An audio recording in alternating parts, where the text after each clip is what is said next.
Accurate, diverse stories in the media are critically important. SRC-Partners is a full-service cultural production firm. From development to market, we provide expertise on diversity and inclusivity. You will reach a much wider audience when they feel heard. Hello to all of our viewers and our panel. Welcome and thank you for joining us. My name is Maha Shalawi from Pass the Mic Media. I'd like to take a moment and thank our organizers, Non-Obvious, for creating this space, and SRC-Partners for co-producing this important panel, Backstage, Lifting the Curtain on Theater's Diversity Problem. Before we begin, I'd like to acknowledge the history of the indigenous land many of us now call home. I'm joining this virtual gathering from Los Angeles, the unceded land of the Tongva Gabrieleño people, the traditional stewards of this land who have lived and continue to live here. Through this acknowledgement, we reaffirm a deep commitment to improving our understanding of America's shared heritage and recognize our collective responsibility to improve the bonds between all nations and people. We're grateful for this opportunity to meet you wherever you may be on your journey towards a more diverse, inclusive, and equitable society. I'm now going to hand it over to our moderator, Bandhu, an actor and producer, as well as the co-chair of the Statistics Committee of the Asian American Performers Action Coalition. Thanks, Maha. Hi, everybody. Thanks so much for for joining us here at Backstage, Lifting the Curtain on Theater's Diversity Problem. This has been organized by the team at the Non-Obvious Company, as well as Pass the Mic Media and SRC-Partners. As Maha said, my name is Bandhu. I'm actually dialing in from the ancestral homelands of the Schaghticoke people in Connecticut. And I'm really excited and honored, actually, to have my panelists today to tackle this problem on diversity in the theater industry. And so today I have AnaSofia Villanueva, a producer, director, writer, activist, former artistic associate at History Theater. She's been produced at Raw Stages and works at Next Stages, New Works workshops and festivals. She's also directed at the Guthrie Theater and Cornerstone Theater Troupe, among others. And she's also a writer. Her play Sabor was featured by the Margin Theater as part of Teatro Milagros Ingenio 2020 New Latinx Play Development Festival. We also have Jesse Cameron Alec. Jesse, am I saying that right? Alec, almost. Sorry. Jesse Cameron Alec, who's a poet, playwright, producer, and a Zen master. He is the literary manager at the Public Theater in New York City, where he manages the flow of plays in and out of the building. And he also runs the Emerging Writers Group and the New Work Now in Public Studio. Outside of the public, Jesse is also a freelance journalist and essayist. We also have joining us today Nicole Brewer, who's a passionate advocate for anti-racist theater. She has spent the last 7 years refining and practicing an inclusive method of theater training and practices, which she calls conscientious theater training, or CTT. She's authored a lot of articles, and she's on the faculty in the acting department at the Yale School of Drama. And lastly, we also have Miranda Go, who's an Asian American producer and manager. Recently she served as a company manager at Manhattan Theater Club in New York City. She's also worked with companies such as 101 Productions, Arena Stage, The Playwrights Realm, Goodspeed Musicals, and Trinity Repertory Company. Welcome, everybody. And thank you for giving us your time here today. So I think the best way to start this conversation is to give people some context. Not everyone watching is from the theater industry. So as Maha said, I'm a steering committee member of the Asian American Performers Action Coalition. And one of the things we do is we publish the visibility statistics every single year on all of Broadway theater, as well as the top 18 not-for-profit theaters in New York City. And so before we start, I just wanted to quickly sort of run through some of the stats. Our latest stats that have been released are from the 17-18 season. And the first stat is going to be about actors. who is visible, who is invisible. So as you can see here, throughout the theater industry in New York, about the orange circle that you see there are the white actors, and they represent at about 2/3 of all the available roles on stage, and they're the only group to overrepresent based on their population size in the area. Now, a lot of people have been saying, well, you know, diversity is getting better for actors on New York City stages, and that is true. There has been incremental increase, but you know, what is that? You know, but we also did an economic impact survey based on salaries and contracts, and in the next slide, you can see that what we found was that for every dollar that's spent on Black, Indigenous, people of color actors, New York City theater companies spent $1.70 on white actors, and this was only for the not-for-profits. We weren't able to do an economic impact for Broadway theater because a lot of those salaries, especially for celebrities, are above scale and they're not published. So this is for nonprofit theater only, there's a huge range. Especially what we found was that some theaters with multiple stages were putting BIPOC stories or stories that were very diverse on their smallest stages, which means that the salaries were much lower, and so the wage gap ran the gamut. You know, for instance, for the Roundabout Theater Company, they spent, for every dollar spent on a BIPOC actor, the Roundabout spent about $6.09 on white actors. In the next slide, we can see it's called "Whose Stories Are Being Told?" The percentages of writers that are working within the New York theater industry. There's no question that the New York theater industry has a bias for white writers. Out of all projects that were in the study, almost 80% were written by white actors. White writers. Then in the next slide, we'll talk about directors. It's a really similar story for directors. In all of New York theater industry, white directors directed 85% of all productions. And actually, if you look at the difference between Broadway and nonprofits, you actually see a stark difference there as well. And one interesting fact is that when you look at on Broadway, when you look at even the projects that were written by BIPOC writers, they were directed by white directors. Actually, 100% of all the stories that were written by BIPOC writers were directed by white directors. And this next slide is actually are actually statistics that we haven't released yet. This is for the 18-19 season, and so you're getting a sneak peek here. In the next report, we're also including Broadway producers, which actually Miranda Go's company that we'll talk about later, the theater producers of color actually compiled this for us. Almost 94% of all Broadway producers were white. 100% of Broadway general managers were white. And for those of you who don't know, general managers basically hire stage managers and company managers. They basically hire all the people who oversee the productions. And then if you look in the not-for-profit side, 100% of every single artistic director that was part of the 18 theater companies in our survey were white. And about 88% of all their board members were white. And I think that this snapshot is so corrosive in a way, because you're looking at the industry leaders. Amongst these four groups are all the people who are making the hiring decisions.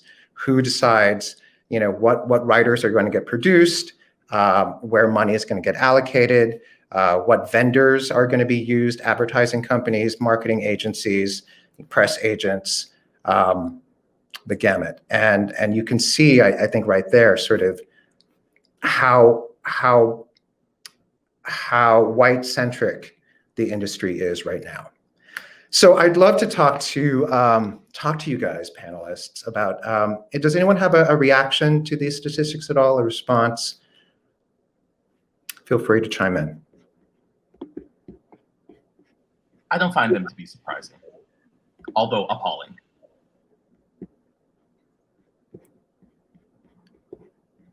Tell me more about that, Jesse. Like, for instance, you actually, what's great about these panelists, just so everyone knows, is that like we have a great intersection of independent artists, writers and directors, actors, but also people from the commercial theater field, people from the nonprofit field, people who are part of institutions, and advocates. And Jesse, you probably, of everyone, is connected to an institution, and in your position as a literary manager, you're seeing all these amazing writers of color, and I would argue, I think that's where a lot of the excitement is right now. If you look at like the previous Pulitzer Prize winners in the past 3 years or so have all been BIPOC writers.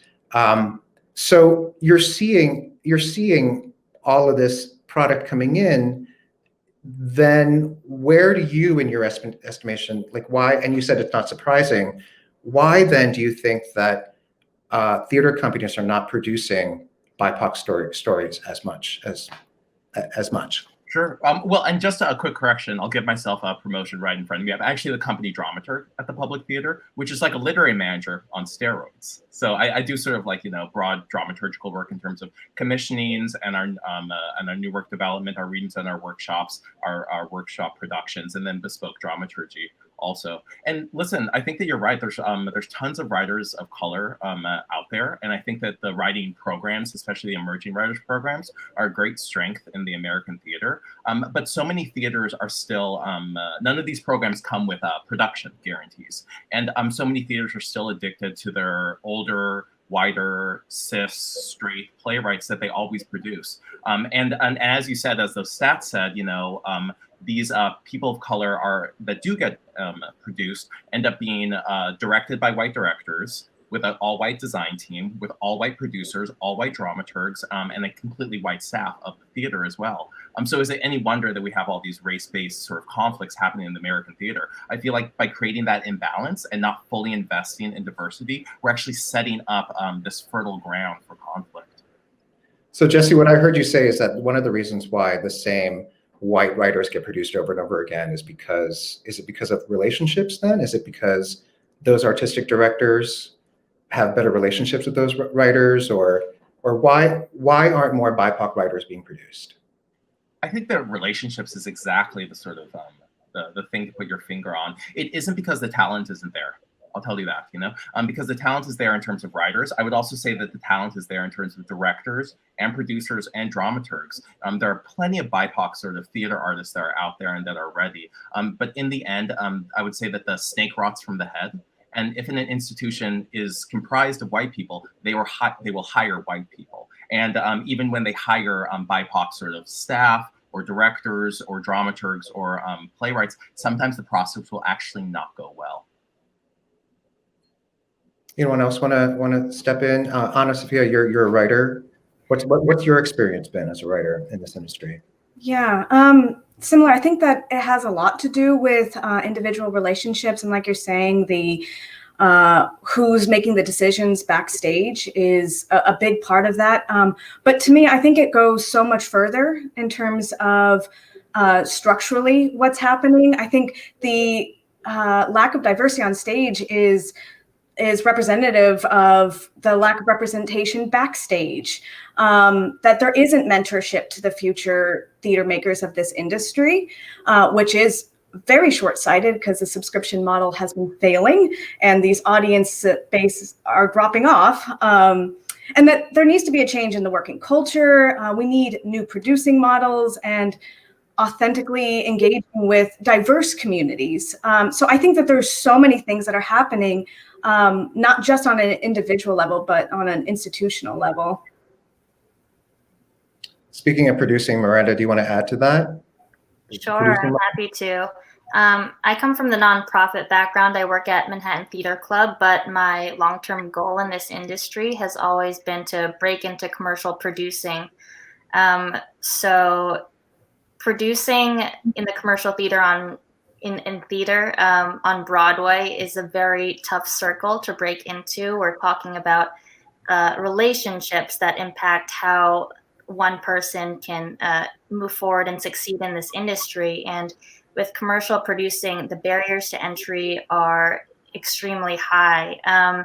So I think in terms of achieving greater diversity on stage and backstage, for me, I've always thought of it as a trickle-down effect, right? So starting from the top, those are the folks, the producers who will be choosing which stories get to be told, who gets to tell them, who's shaping those stories, and who is on stage telling them eight nights a week, or 8 times a week. So one thing that I've been focusing on during our industry shutdown is creating the organization which Pun alluded to, called Theater Producers of Color, which really focuses on nurturing this next generation of BIPOC producers by providing access to education, training, and mentorship. So if you ask any commercial producer, Pun, you're a producer also, I think you'd agree with this, there is no set path in theater. So it's really important to see folks who look like you, who are doing the thing and doing a good job with it. So that's what Theater Producers of Color is focusing on right now. And we've created a 10-week course called Producing 101, which launches in a week, and which is tuition free and is curated and taught by primarily BIPOC producers, which has never really existed before. So I think, things that I'm thinking about are access and disruption and inclusivity to the max. And I want to talk to you more specifically later, Miranda, about whether new producing models have emerged, or if we're thinking about certain innovations within producing models through these groups. But Nicole, do you have anything to add to that, especially in regards to what Miranda was saying about access and equity? Yeah, I think for me, I just want to uplift what everybody has offered into the conversation so far, supporting that as well. For me, when I see the numbers that you shared, I'm right along with Jesse, Cameron, Alec of like, yes, not surprising, absolutely appalling. And then getting to the why does this continue, right? Particularly within the theater, there has been a push for equity, diversity, inclusion, and access for at least 10 years now. And it's been gaining momentum as it goes. And so people in that industry have vocabulary, they have information, they have knowledge. What I think the industry as itself is just coming to face is the given that the theater industrial complex is racist. And so for me, when you talk about diversity, and not you, Pun, but I'm just saying this kind of general idea of diversity. Diversity as a strategy is someone else's problem. So when I talk about diversity, I look at it as oh, okay, it can be solved by putting this other person there, and then it will be their problem or their issue to make the space more diverse. There is no thinking about oneself. There is no analysis to the gap in how that person is actually being complicit in continuing to move forward racist agendas and strategies and thinking and ways of being, right? So for me, I think action steps that help to support and uplift the things that people are doing and building in community is also just acknowledging that the industry is racist, and this is both the theater industry as well as the entertainment industry. And then also calling people in to have an analysis about their own gaps and where they are replicating models and cycles of harm. Yeah, I mean, that makes me think, when Black Lives Matter happened, there were so many statements that the theater companies put out, acknowledging, their part in wanting to do better and their own racism. And I feel like the level of consciousness around these issues has increased, and people are starting to do the work. What specific type of work needs to happen specifically? Are you talking about, Nicole, in terms of, okay, I'm an artistic director at a white American theater. I realized that most of the stories that I've selected have been white centric. What should I do? Is it just a matter of programming more diverse stories? What else needs to happen? Oh my gosh, that fucking drives me crazy. It is not a matter of, right, programming more, putting more, it's not. Also, there's this thing that's really popular now that I don't know if y'all are noticing, and people are just like, well, I can't do anything. I won't do anything. I guess I'll just resign, right? And in doing that, I'm not saying that's wrong as a strategy, but if you don't have an analysis about the space, and Jesse Cameron, I think you talked about this, like the space that you're inviting these bodies into is harmful, it's abusive, it's racist. So you actually haven't done your work. If you're one of these people who are like thinking you're going to resign and that's going to absolve you from doing the work, no. Stay in your job for as long as you can until you're ready to quit or resign, and make sure that that community, that organization, your department is ready to be led by a global majority person, a brown body, because there is too many people who get set up, right? The sabotage is real. That glass cliff that we talk about is real. They get set up to fail. And that pisses me off as well. So it's not about programming more diversity. It is about actually having an analysis about what you are doing that is harmful. It's also about transmuting the abuse of racism to a more welcoming and belonging community, right? Because I don't think that is getting addressed when I just say, you know what? I need a South Asian play. So I'm just going to ask one of my South Asian friends to give me one. And now I was diverse. I mean, that doesn't have anything to do with, why doesn't Nicole know South Asian playwrights? Why haven't I thought about what those stories are and where the intersectionality is and what my positionality as a Black person? And when you look at those stats and break it down, it very much is white people are hired and produced and hold power in an overabundance. But then the next category are Black people. And so, if I make it, again, diversity is always somebody else's issue. If I make it about somebody else, I'm still letting myself off the hook. And that's the part that kind of gets me all riled up, is about the ways in which we continue to replicate these patterns of keeping people at arm's length, but thinking that we are actually doing something that is just when we're not. Can I speak a little bit for that, Nicole? Because you are giving me such life with the things that you're saying. I've been thinking a lot about shared reality, and how this country doesn't have a shared reality, and that is like a thing that is fracturing us apart. But I would also say that the theater world doesn't have a shared reality. We can't look at what actually is.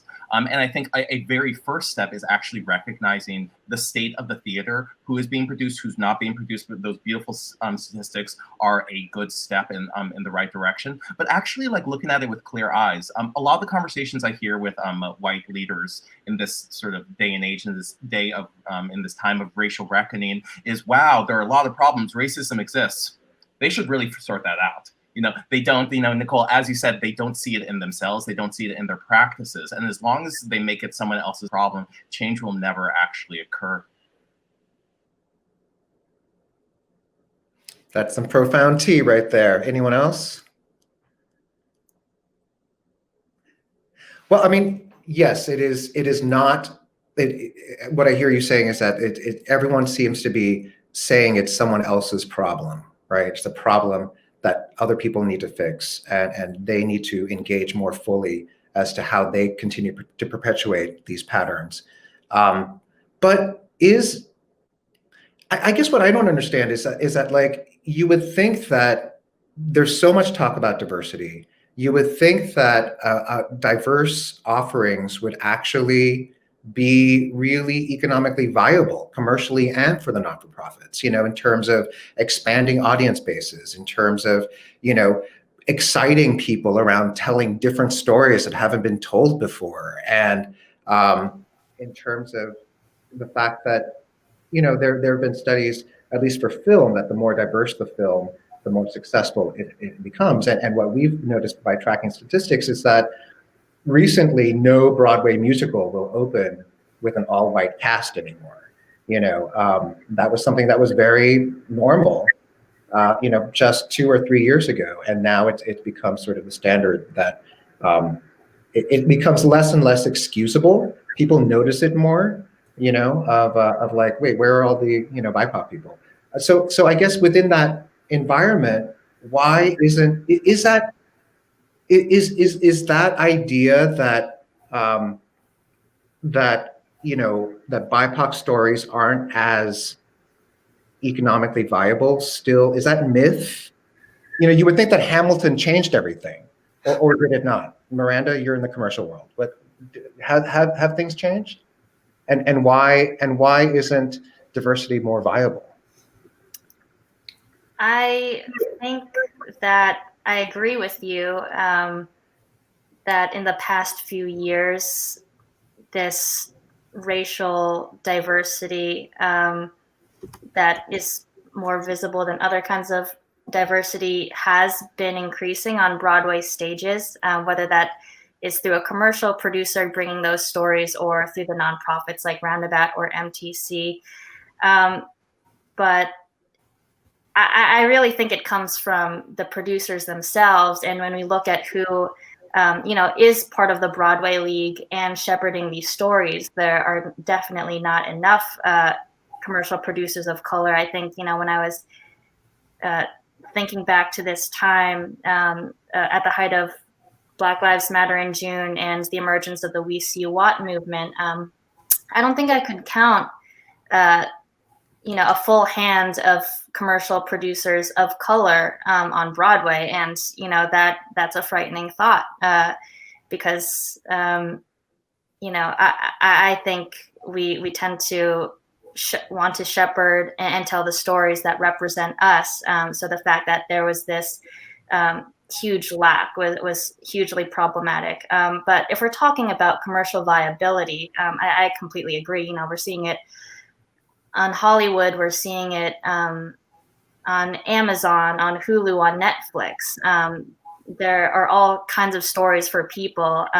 So I am hopeful that will translate to Broadway. And I think with this next generation of commercial producers coming up, we'll all have kind of been brought up in this different age of ideals, and we'll have different ideas of what racism truly means.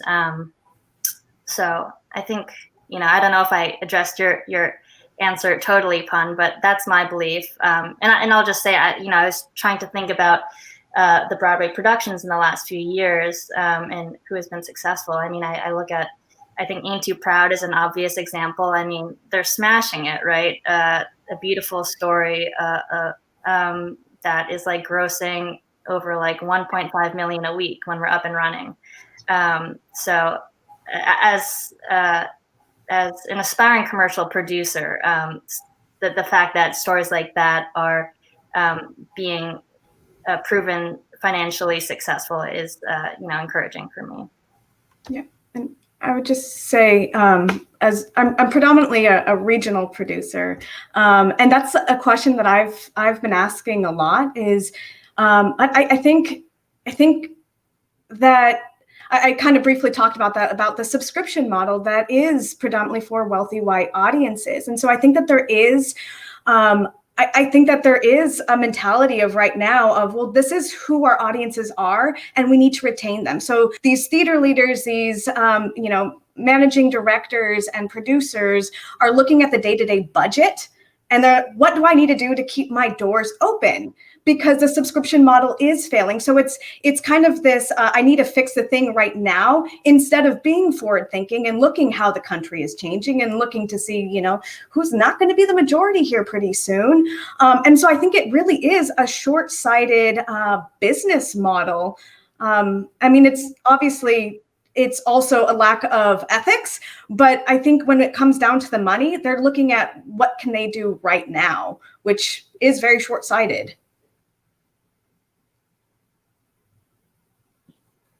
Thank you for that. Well, I know we only have 45 minutes. It's way too short a time to talk about these issues in depth. But at the non-obvious company is focused on trying to find non-obvious solutions to helping to assuage this diversity problem, to create more equity in the theater. What needs to happen? I'd love each of you to maybe, if you have one or two ideas that you think are the most important things people need to focus on right now in order to create more equity.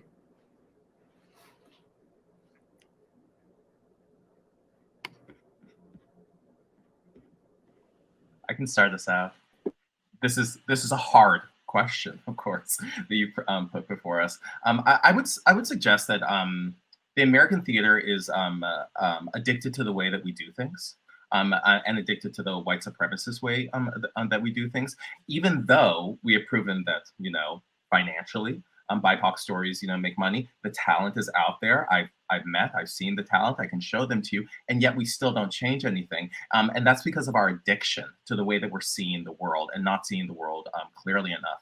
I think that this is, and even if we want to change, I don't think that we can change. And you see so many institutions trying to change and failing at it. And that's because they're in a system that does not want them to change. And so if we are going to change the American theater, it has to be a systemic change. It has to be a systemic change, a systemic dismantling, and a systemic reconstruction. We have to do this with thought and planning. And I'd say that I think you talked about a trickle-down effect, Miranda, I believe. And I believe that that's exactly true. This is about the board. This is about the artistic directors and the leadership. This is about the producers, and this is about the dramaturgs. And if we actually want change to occur, we have to commit to those sorts of changes. But a question that I would present, and I think that everyone should engage in these conversations with their theaters and their white counterparts and their white colleagues, is: do you actually want change to happen? Are you committed to that change, or do you want change to happen without you having to do anything about it? I think that conversation, having a frank conversation like that, would be an amazing step forward.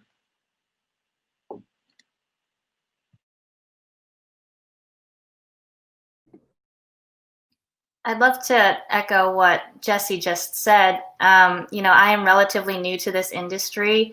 I'm 25 years old, but in this past year with our shutdown, it's been a little frightening to talk with my friends and colleagues about what a future in this industry looks like for all of us. I think, to echo what Jesse was touching upon, the change needs to be systemic, and I think the folks at the top, who are the gatekeepers, the decision makers, I would challenge them to think about how to make a lifestyle in the theater sustainable. I just think about the people who are really trying to do the thing, aspiring writers, directors, designers, even producers. To make a living in this industry is close to impossible.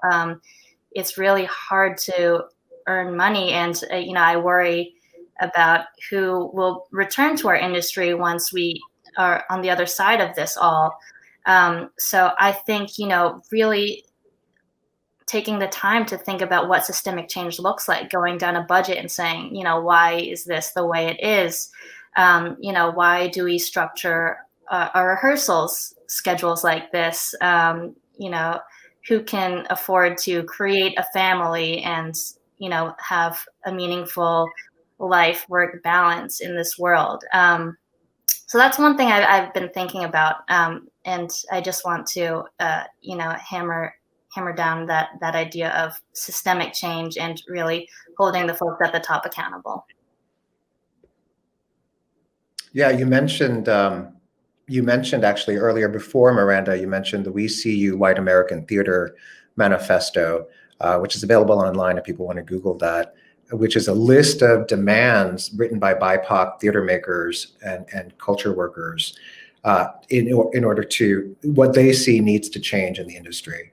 And one of the things that they mentioned, to your point, Miranda, was about something as specific as changing the typical rehearsal structure. And one of the things that we do, that theater makers are used to, is having the 10 out of 12 technical rehearsals, where we're basically working for 12 hours straight with you know, a 2-hour break, and how non-family friendly that is. You know, how many people can actually, you know, afford to give their entire day to, you know, does it have to be that way? You know, or is that an aspect of a capitalistic system that, you know, just tries to exert as much from you as possible in a theater industry that is already so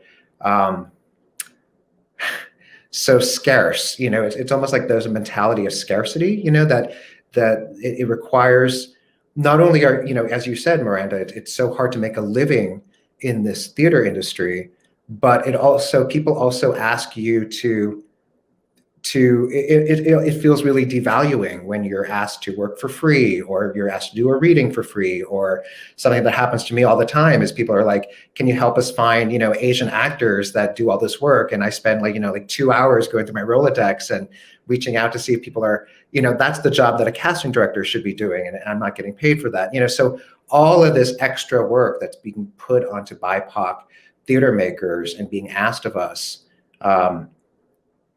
you know, let's rethink that economic model.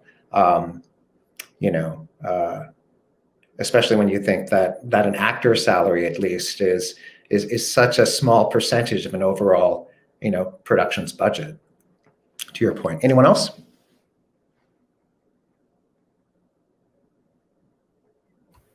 Nicole, it seemed like you had something to say before. Then I got. Listen, Miranda was over here bringing the fire, and I was amening and hallelujah that I actually forgot what the hell the question was. I was like, just keep talking, boo. You hitting all the notes. So tell me what it was again, and I think my memory. I was wondering if I wanted everyone to go around and mention one or two things that they think people should focus on in order to create a change in the theater industry. Oh, okay. Thank you so much for that. So first of all, what are the values? And I'm talking not as an organization, I'm talking as a person. Like, what are your values as it relates to anti-racist practice? So that's one that is super useful, because what you're trying to do, I hope eventually, is transform. And if something transforms, it is shifting and changing, and it's leaving things behind. I think in terms of our industry, let's just say pre-COVID, there was this thing where the industry, for me, it was like putting on more sweaters. All those other layers are still absolutely there. It's just like, you know, and so the industry was getting thicker and thicker and thicker. And all of that, it protected the white supremacy in the middle. And I really want people to understand that the ask for anti-racism, the ask here is that you transform, don't put more layers on and not deal with the thing that you're protecting in the center. You have to be courageous enough. You have to be willing enough to examine yourself in order for that process to happen. And then in terms of that, you got to figure out, like, some people are at different places.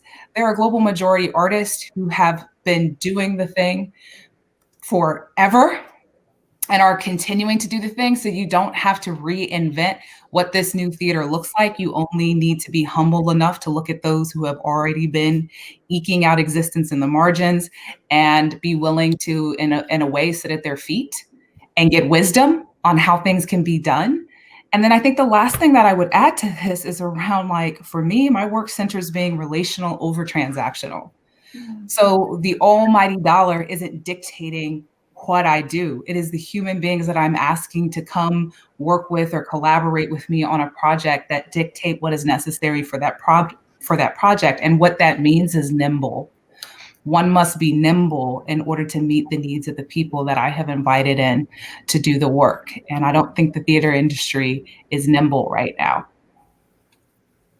I think that's a really good point, Nicole. It actually makes me think, when you're saying don't follow the money necessarily, do what is moving you, do the work, do your, if you're an artist, and in a way that sort of like takes the power away from all of these white people that are holding power. It's like, yeah, okay, we see that, they got all the power, but don't let that disempower you, because, find your own circle, find your own people, be nimble yourself, and create your own work. And hopefully by doing that, by doing what you love, you'll find your own people who will want to help you produce that work, or then that'll get the attention of all of these, these mainstream theaters. So thank you for that.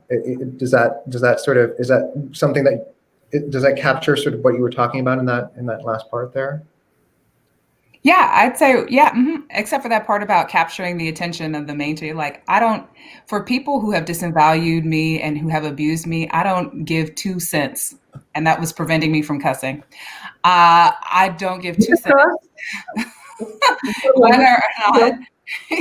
whether or not they see me, right? I don't care anymore. I used to care. And it was that kind of needing to have some type of external recognition that I'm here that was distracting me from healing within my own community and other communities. And so here's also something that we know for a fact: it does not matter how much money we make.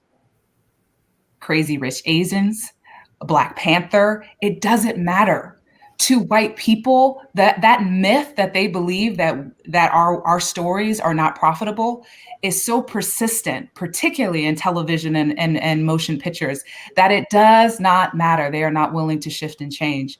So I'm not worried about them anymore. What I'm asking is, my beloved community, what are you willing to do to shift and change, to make sure that you're not, leaving any power on the table, that you're making space for folks. And when you invite people in, you are transformed as well. You're not asking them to only bring the most palatable parts of themselves to the work that you're doing. That's great, 100%. And the reason why I mentioned the mainstream theaters was because I was calling it into what you were saying in the first part, which is about transforming. And I got the sense that really the people who need to transform, the people who need to be doing the work are white people within the industry, because they're the ones with the diversity problem. That's not my problem, that's your problem, and I'm happy to help you try to fix it, but you gotta do the work first. Yes, and people of the global majority need to deal with anti-Blackness, because that is real. And so there's we all got work to do. It's different work, but we got work to do. So I'm completely with you on that. And then I just cannot walk away from, there's just so much of that day-to-day anti-Blackness that needs some addressing as well. Well, I also just want to uplift what you're saying, Nicole, about calling BIPOC people the global majority. That is something that when we were writing our reports, the visibility report, in the last iteration, we actively decided not to use the term minority anymore. And because minority, the base of minority, the Latin verb means literally lesser than. And we are the majority, the global majority, and even in the US, we'll be the majority soon enough in the next 10 years, 20 years. And so we need to start thinking of ourselves as a majority. And I think that is actually something, terminology is so powerful. Once we start putting it out there, and once it becomes a conscious thing, hopefully people, including these 100% white artistic directors, will be thinking of BIPOC stories as not something that is, you slot as in one part of your season, one slot in your season of 4 or 5 plays, but is something that will appeal to the majority, because demographics have changed. Sophia? Yeah, I think reiterating a lot of what has been said, action steps predominantly for leaders, white theater leaders, decision-making power, but also I would say BIPOC leaders, though obviously fewer, is finding ways to actively practice the values that are listed on mission statements. And then I think Nicole kind of touched on this too, but investigating what blind spots or gaps that you have in your knowledge, being honest about what that is and how that needs to shift, and start thinking. I always go back to the systemic, start thinking of ways to really make changes systemically. That includes restructuring. We need new business models. We need new operational structures and new producing modalities. We need that. Action steps that I take as somebody who is not currently attached to an institution. I do creative activism. I write, and I write about the power dynamics that play in our industry. And I do that without trying to think about what is the financial incentive, but what I need to do to get this out and to heal myself as well. Making space and making time for mentoring the younger generation of theater makers. That's so important. And amplifying queer and or BIPOC voices. That image that was just there is through a podcast, but through whatever platforms that we have, making space for each other. That's great.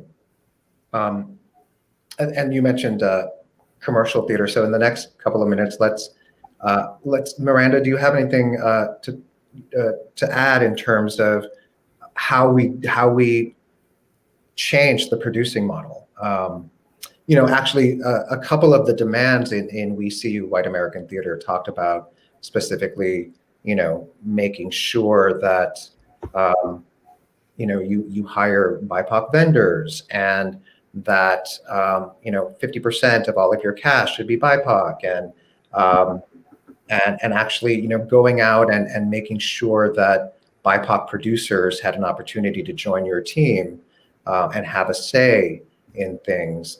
What other solutions or innovations have you and your team come up with, Miranda, through the group? Sure. I know we don't have a ton of time, but I do want to share, one group that I'm part of, which is really exciting, is called the Industry Standard Group. We're focused on creating more access for BIPOC investors and producers to financial participation.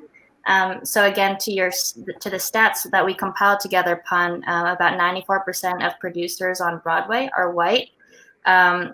So that is a really exciting model that we're hoping will disrupt what is already in place on Broadway. And the other thing I'll just say is I think a lot more people are starting to challenge this idea that Broadway is the end all be all, that is the one place where we can get theater produced in a large, impactful way. So, thinking about what other opportunities there are for producing and presenting theater in New York, in the United States, and beyond that, looking at different spaces and how people get paid. So I could go on and on about commercial producing models, but those are my thoughts in a nutshell. Thank you. And I think it's important. You said Broadway is not the end all be all. Not every project needs to be on Broadway or should be on Broadway. And as Nicole said before too, is that like there has to be space for everyone to be able to operate at the top of their game. And it makes me think too that like the BIPOC theater companies, the smaller theater companies, I've spoken to the artistic director of the Negro Ensemble Theater, or the artistic director of the Mayi Theater, or the National Asian American Theater Company. And they are the ones who actually, from a funding perspective, that needs to change as well. There has to be more state funding for the arts, but also the proportion, they've constantly been the ones who have supported early career playwrights, and before they get to a point where they are someone like Lynn Nottage, who then gets produced at Signature Theater, but before they get there, they need that space where they can be supported. And so, you who are watching, who might not be in the theater industry or if you are, I mean, there's a lot of things that we can do as individuals, right? In terms of our personal power, in terms of, even if you're going to, if you're a subscriber at a regional theater, a patron, it really matters a lot when you walk up to that box office and say, why are all your actors on stage white? Why are these all white stories? I want to see something different. Or, when you participate in buying a Broadway ticket to a show that is diverse, or, so putting pressure so that the system can change, so that, and things are already changing. Diversity, I think, is good for business. Any other things that we need to focus on, you guys, in the last couple of minutes? Any other final thoughts that you haven't had a chance to say?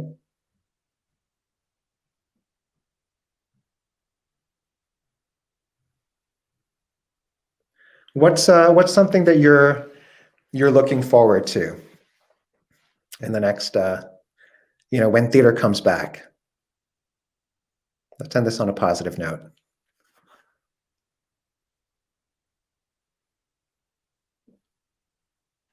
I'm looking forward to my vaccine.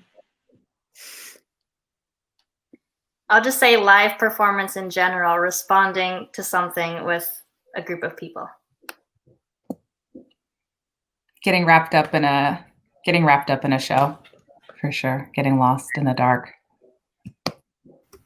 Yeah, I'll echo that. I just being around people and being community with one another.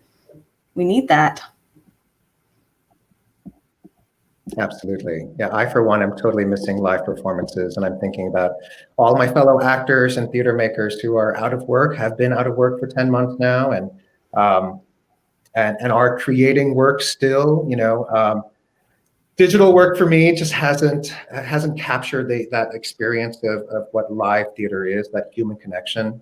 I can't wait for that again, for us to all be able to be in the theater again. And I hope that once this pause is over, the theater industry will emerge transformed, having worked through a lot of these issues. And I think that I'm hopeful that there will be more diverse offerings, there will be more equity, there will be more thought given to how we create a community together, as Nicole was saying. I want to thank you for watching us, and thank all of my panelists for these really insightful comments and touching points. Obviously, the conversation has to continue. It's not something that's going to be fixed within 1 or 2 bullet points. And as Nicole was saying, it's something that takes commitment and ongoing commitment to transform, to fully transform, and to uplift the type of theater world that we want to live in.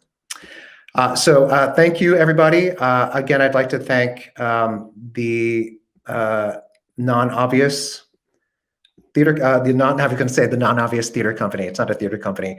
The virtual summit, as well as our partners. If you'd like more fascinating conversations like this, including in different industries, go to nonobviousdiversity.com.